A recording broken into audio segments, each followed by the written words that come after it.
Hi guys, my name is Dr. Colin Hill and I teach at Tennessee Tech University.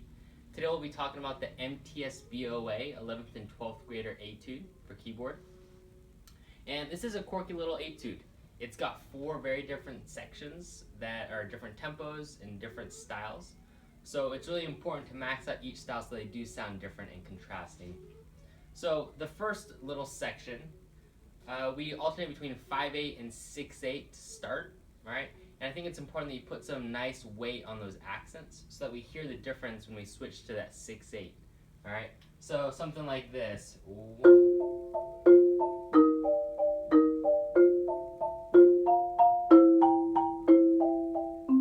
right. So we really hear that transition in bar 3 to 6/8 time. All right. When we get to measure 7, the melody sounds like this. Alright, ending on that high A natural. And I think it's kind of a little unique spin on it if you want to do a little ripple roll, something like this. And that'll accentuate that top note as being the melodic resolution. Of course you could do without that, do something just more standard like this. But you hear how that top A doesn't really jump out at you as much. The second section is much quicker, goes to 2 mallets, so I recommend having a towel or a music stand with a towel on it to set your mallets down. And it starts out with an 8th note to a quarter note roll. I would actually release this roll on beat 2 so you can get to the end of 2 in time on that D flat. So I'm going to play 30-second notes on the roll, so it'll sound like this in slow motion. Alright? When you play it up to tempo, it sounds like a roll with some space before the next attack. And that gives you a nice clean cutoff to that roll. The next thing is a series of 16 notes grouped in 3s with accents. Just make sure you don't rush that. It's really easy to kind of push the time there.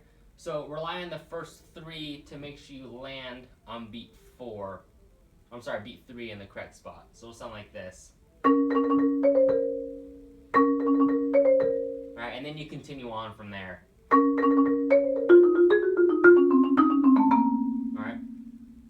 When you get to measure 11, we have this figure. And I would bring out the right hand just a little bit so we hear that melody. It's a lot more interesting than... Alright, so something like this. And you just hear that happening on the right hand.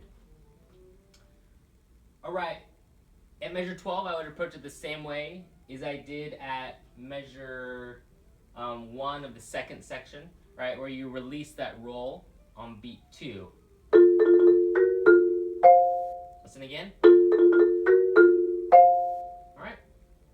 The third section says dolce, which means sweetly. So I think it's important that we add some extra phrasing in this section just to give it that lyrical quality. So I'm just going to do little hairpins everywhere. All right, listen.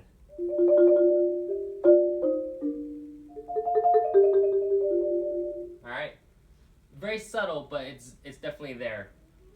When you get to the rolls where I just finished, make sure you connect these rolls with each other. Don't do this. Then we lose that kind of sweet character, right? When we get to the next spot, this is measure 15, kind of where we just stopped. Again, we have 2 hands occurring at the same time. I would again bring out the right hand so we hear this melody. Alright? So when you put it in context, it sounds like this. Alright, again, listen. Alright, that just brings out that upper hand a little bit more. When we get to this roll, this is going into measure 17. I would definitely put a hairpin into measure 17. This is a cadential moment, a big arrival, so we want to really emphasize that. So if you go back,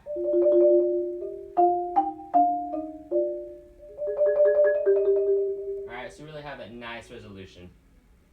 And then to end this section, do a similar thing where we bring out the right hand, showing the melody.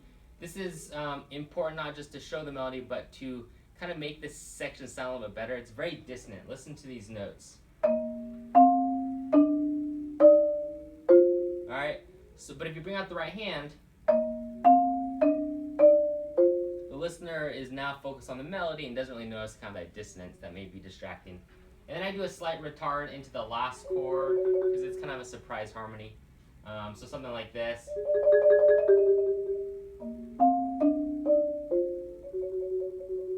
Just a little bit of pullback. When we get to the last section, it's titled Misterioso. This is quick, right, and uses a lot of doubles. Can be technically a little bit challenging. So just practice playing doubles, right, on a hand. Being able to play is really important for this spot. All right, and then when you do actually go execute the passage as written, play on the edge of the accidentals.